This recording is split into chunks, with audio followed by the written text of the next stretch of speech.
개소리입니다. 절대 못해요. 제 한 달 월급을 다 써야지 맨하튼에서 겨우 원룸을 살 수가 있어요.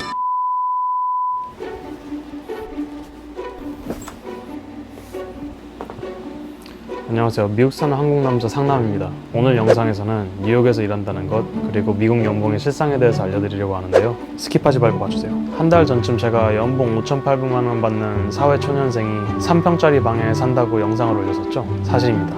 제 연봉은 실제로 5만 달러로 책정이 되어 있고 한화로 환전을 했을 경우에는 5,800만 원 정도가 됩니다. 그러면은 월급으로 해도 한 달 4,166달러, 한화로는 490만 원 가까이 되는 돈이거든요. 저한테는 엄청난 거금이죠. 그런데 이 월급 받으면서 3평도 안 되는 원룸도 아닌 방에서 하숙을 하고 있거든요.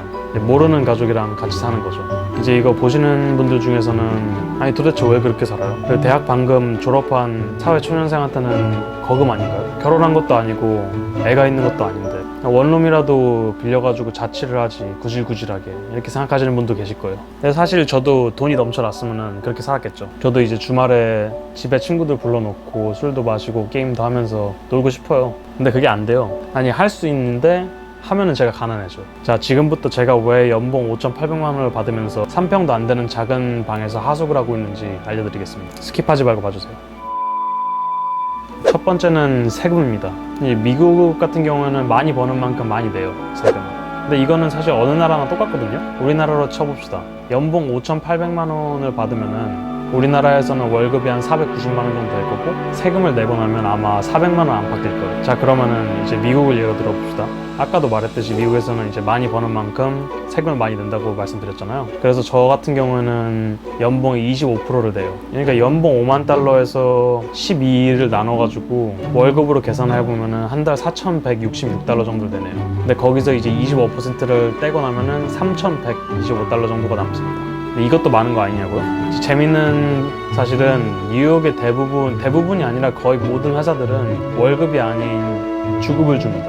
2주마다 2주급을 줘요. 그래서 5만 달러에서 12를 나눠가지고 월급을 계산하는 게 아니라 5만 달러에서 26을 나눠야 돼요. 이제 14일마다 한 번씩 주는 거니까 365 나누기 14 하면 26 정도가 나오거든요. 제 연봉을 26으로 나누면 1,923달러가 나오는데 거기서 25%를 까는 거예요. 그렇게 까고 나면은 2주마다 1,460달러씩 받습니다. 그러니까 대략 월급이 2,920달러 정도인 거예요. 하나로 치면은 340만 원 정도인 거죠. 그러니까 여기서 벌써 한국에서 일을 했으면 400만 원을 받을 거를 여기서는 340만 원 받는 거죠. 근데 여기서 또 이렇게 생각하시는 분들이 계실 거예요. 솔직히 대학교 졸업하자마자 그 정도면 많이 받는 거잖아. 너희 영상 자랑하려고 그냥 올리는 거 아니냐. 이렇게 생각하시는 분들이 분명 계실 겁니다. 자, 여기서 제가 3평도 안 되는 방에서 하숙을 하는 이유가 나옵니다. 두 번째 이유는 바로 뉴욕시티의 미친 집세입니다. 제 직장은 뉴욕시티 맨하튼 한가운데 있는 41번가에 위치해 있습니다. 지리적으로는 엄청 좋은 곳이죠. 강남 한복판이라고 말해도 돼요. 그러면 당연히 집은 회사 근처에 잡아야겠죠? 이 뭔 개소리야!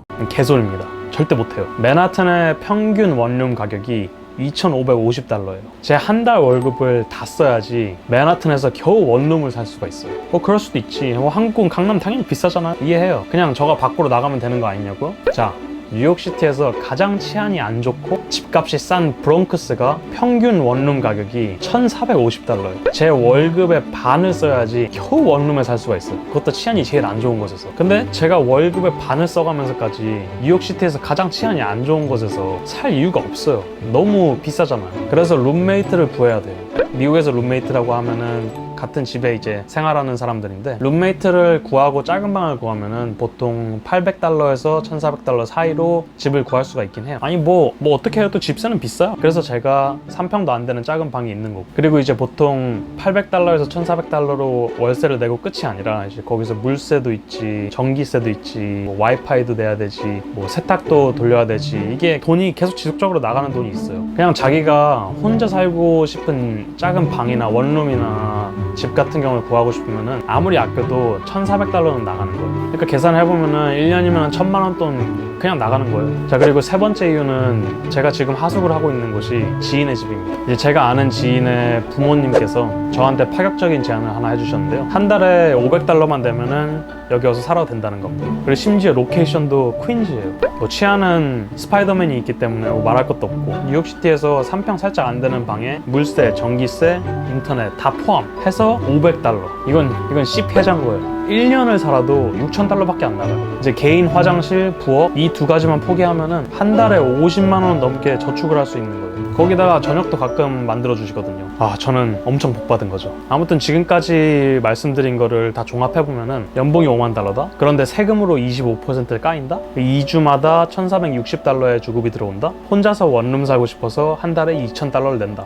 파산한다. 이 뭔 개소리야? 가 아니라 연봉이 $50,000다. 세금으로 25% 까인다. 2주마다 $1,460의 주급이 들어온다. 혼자서 원룸 살고 싶지만 돈을 아낀다. 그래서 주어진 옵션 중에 가장 싼 $500짜리 하숙방을 구른다. 월세를 내고 나면 한 달에 $2,400의 돈이 남는다. 이 돈이면은 저축, 투자, 레저를 해도 돈이 남는다. 대충 이렇게 정리가 됐는데요. 처음에 하숙할 때만 해도 뭔가 아쉬운 점이 엄청 많았거든요. 친구들도 집에 초대 못하고, 집도 회사랑 거의 1시간 가까이 거리에 있고, 그냥 단점밖에 안 보였어요. 근데 잘 생각해보니까 제가 친구들을 초대한다고 해봤자 2주에서 3주 사이에 한 번 정도일 텐데, 어차피 그리고 밖에서 더 자주 만날 텐데, 그 엄청난 월세를 내면서까지 제가 이걸 감당할 자신이 없더라고요. 그리고 어차피 방문 닫아놓으면은 원룸이랑 똑같은 기분인데, 그리고 밥도 집주인분께서 가끔씩 해주시고, 아니, 제가 이거를 왜 고민하고 있는지 이해가 안 가더라고요, 나중에 보니까. 그래서 연봉은 $50,000임에도 불구하고 결국에는 하숙을 하게 되었습니다. 사실 처음에 대학교 졸업하고 나서 첫 직장인데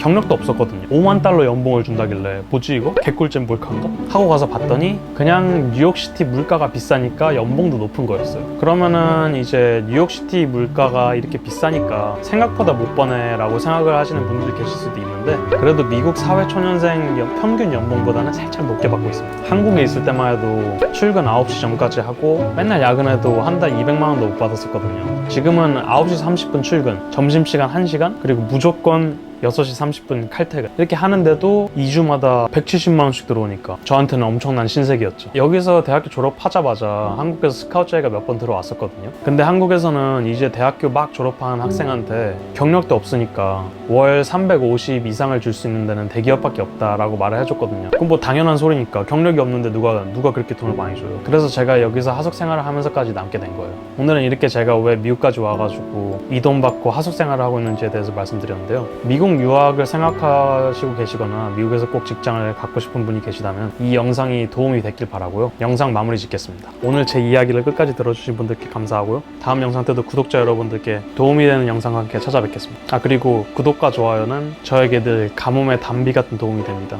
그럼 다음 주에 뵙겠습니다.